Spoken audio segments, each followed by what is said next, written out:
Welcome to all in my channel NCERT e-teaching decoding NCERT. I am Dr. Kailash Meena going to explain chapter number 3 fiber to fabric from class 7th science. Here we are going to learn about the silk. In my previous video of the same chapter we learned about the type of fibers and about the production of wool, the processing of wool, and the second topic was the production of silk from silkworm. So here we are going to learn about the silkworm, the life history of silkworm, and the production of silk. So as we know that silk is an animal fiber and animal fibers are made up of proteins. We obtain this protein from silkworm or silk moth. So why we are using different terms for one insect like silkworm, silk moth? Because sometimes it looks like a worm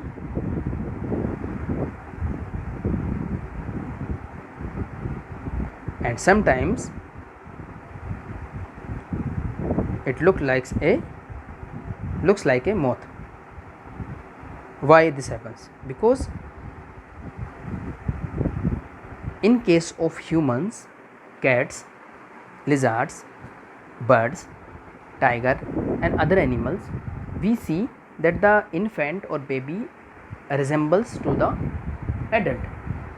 Like baby elephant resembles to adult elephant, baby tiger resembles to adult tiger, and baby human resembles to adult human. Of course they are very small, they will grow up by passing of time and having nutrition and other environmental conditions, but yes, they resemble. You can identify the baby elephant, baby tiger, baby zebra. But in case of frogs and insects and in many other creatures, babies do not resemble to their parents, and after a point of time in their life cycle they changes forms, and after changing final form they resemble to their parent. For example, the baby of frog is called a tadpole, which looks like a fish, not a frog. And then it changes certain things because of certain hormones, and it becomes finally like a frog. So this type of development is called indirect development. Why I am mentioning this here? Because this is also the case of silkworm. Silkworm being an insect also have indirect type of development, and this development includes the process of changing forms, which is called metamorphosis. So when a female silk moth or silk insect lays eggs, then hatches eggs, then these eggs give birth to worm like insect, and that insect is called silkworm or larva or caterpillar. So you will encounter two terms, larva and pupa. We will discuss them later. Here is silkworm.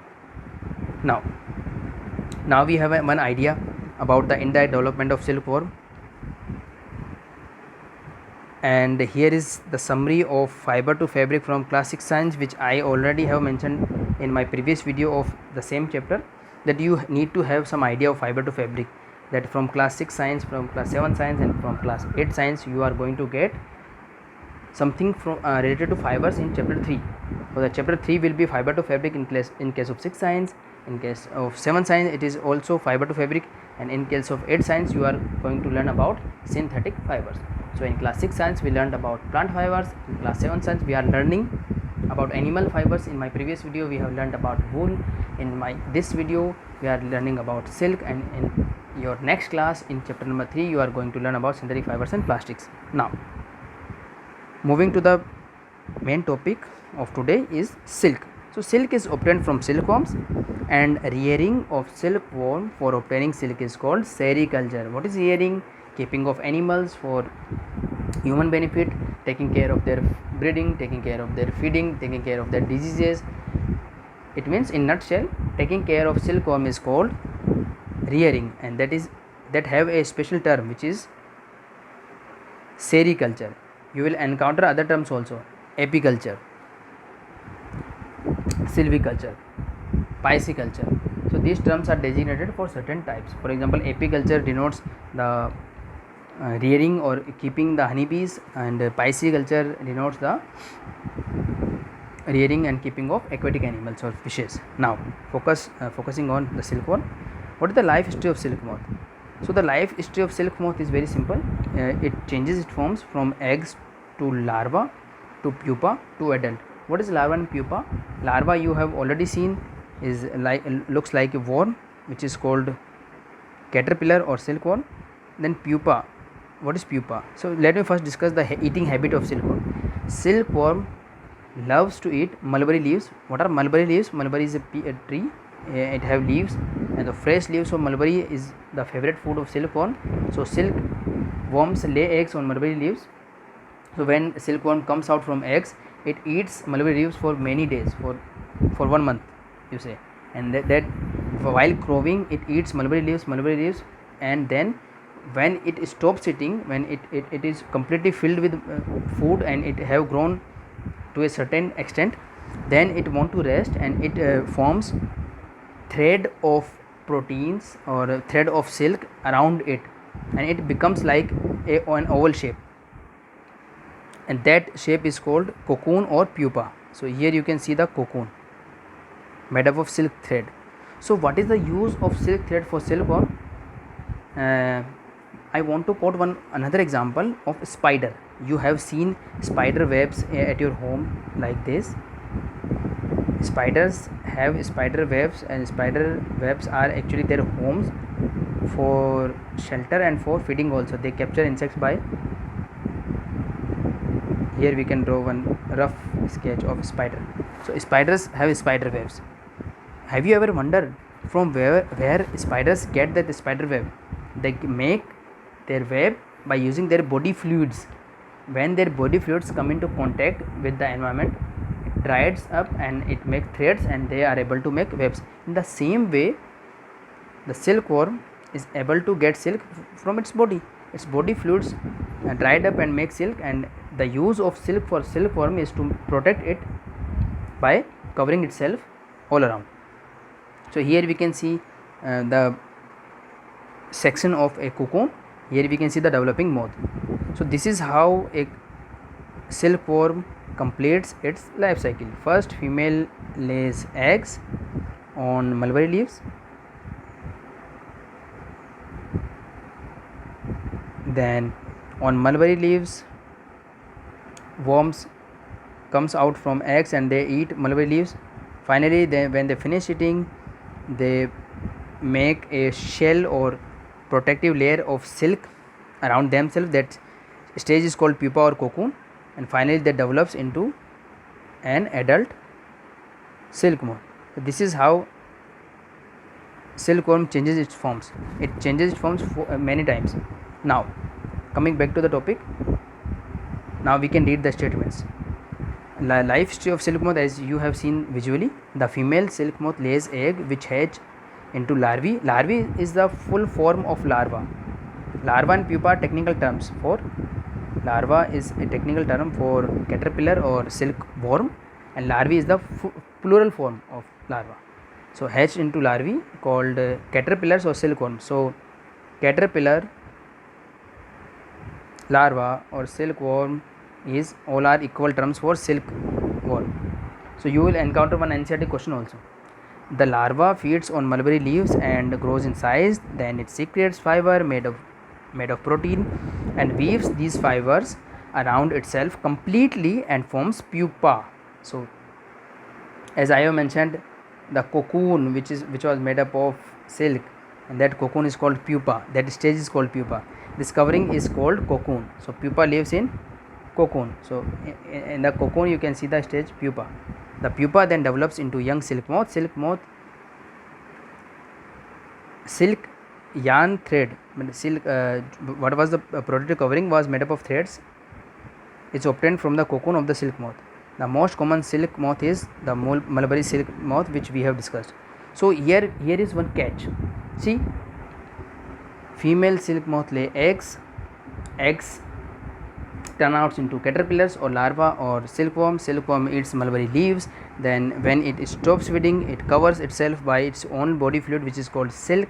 Silk threads covered its and this stage is called pupa, and pupa develops into adult. And if it develops into adult completely, that adult will tear off the cocoon and it comes out.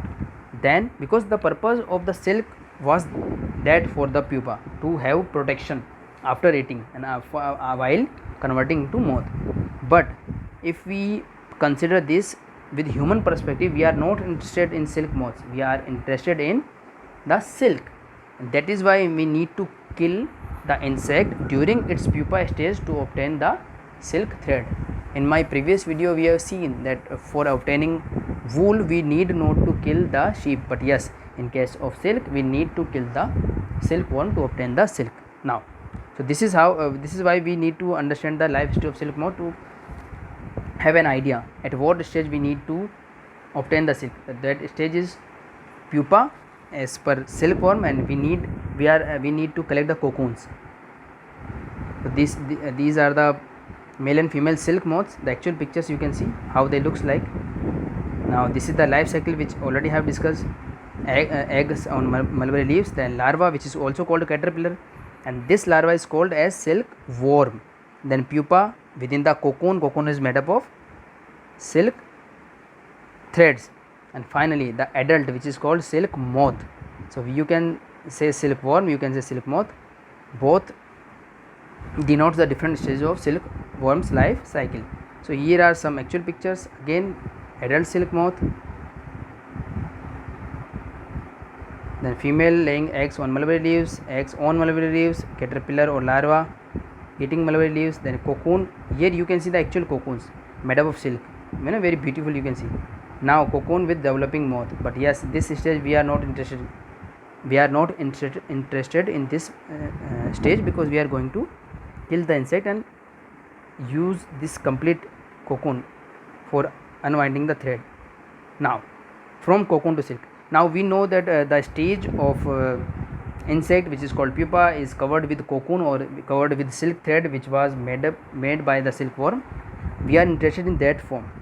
Now silk moths are reared and their cocoons are collected to get silk yarn or threads, which we are aware of. Now rearing of silkworm, the female silk moth lay eggs. The eggs are warmed into suitable temperature. The eggs hatch into larvae called caterpillar or silkworms. The silkworms are kept into bamboo trees and feed on mulberry leaves and grows inside. See, when we keep silkworms for silk production commercially, then we are not dependent on natural conditions. So farmers purchase these eggs and collect freshly chopped mulberry leaves and provide these larvae to get bigger and to make silk thread. After 30 to 40 days, the silkworms stop eating and begins to spin cocoons. Inside the cocoon, silkworm develops into silk moth. So it is very easy topic. Now processing of silk, because when we obtain the cocoon, what we have to do, the cocoons are collected and kept in sunlight or boiled or exposed to steam. Why? To kill the pupa stage in the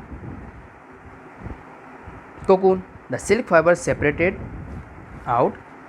The process of taking out the fibers from the cocoons is called reeling. Reeling is important term, you need to remember this. So reeling is done by machines. The silk fibers are then spun into threads and woven into silk cloths. This is all about the production of silk. See, you can see in your class 7th science there will be some chapters. For example, chapter 1 nutrition plants, chapter 2 nutrition in animals involves so many concepts of living organisms, so many processes of living organisms. For example, cells, photosynthesis, respiration, breathing, digestion. So you need to focus on concepts, then understand those concepts, and then remember and memorize the things and remember some diagrams also. But this chapter from fiber to fabric is somewhat different because it involves certain level of remembering. It is very easy topic, you can study by your own also, but you need to find some connections, you need to apply few concepts, but yes, more remembering. So you need to draw the diagrams of silkworms, identify the animals from where we can get wools. In my previous video I have given you an activity also. So the chapter 3 is comparatively easy, yes, in terms of remembering. Now again, these are few pictures of silkworm, and this is how the silk production happens, like steaming and boiling, and then separating out the thread, and then coloring, of course, so to make silk clothes. And here is one interesting fact also, that because of this process, the complexity of this process, we get very few silk from one cocoon. So we need approximately 5500 cocoons for 1 kilogram of silk, and that is why silk is so costly. You can see that natural fibers, either they are wool or cotton or silk, they are very costly. But yes, synthetic fibers, which you are going to learn in class 8 science chapter 3, are much cheaper, because these the separating the silk and these natural fibers involves so much of technicality and machines and effort, and that is why they are so costly. Now here we can have a brief look on NCERT questions, because they are very easy. But yes, let me remind you that these NCERT questions will involve both of my videos from chapter 3, the wool and the silk. Now the first question is for connecting you from your primary to secondary, that which part of the black sheep have wool? We know that the abdomen and the back part of sheep. Abdomen here means the belly of the sheep. Then fleece refers to the hairs. Next is one multiple choice question, which is very relevant to this video, because the silkworm is a caterpillar or larva. Choose the correct one. We know the larva is also called caterpillar, so the answer will be option number 3, both A and B. Next, which of the following does not yield wool? We know from our previous video that yak, camel and goat are used for getting wool, but yes, we didn't mention woolly dog. So here the answer will be the fourth option, woolly dog, not used to obtain wool. The fourth question is some technical terms: rearing, shearing and sericulture. So we also encountered rearing here. The bringing up and looking after of sheep is called rearing, and the bringing up and looking after of silkworm is also called rearing. So taking care of any organism is called rearing. Then shearing, removal of wool from sheep or any organism, which we have studied in previous video. Sericulture, of course, the rearing of silkworms for obtaining silk is called sericulture. Now some fill in the blanks. We have studied 6 steps in the wool production from in my previous video of wool. So we have to fill these 3 blank spaces with 5 steps. So the answer is shearing, scouring, sorting, reeling and dyeing.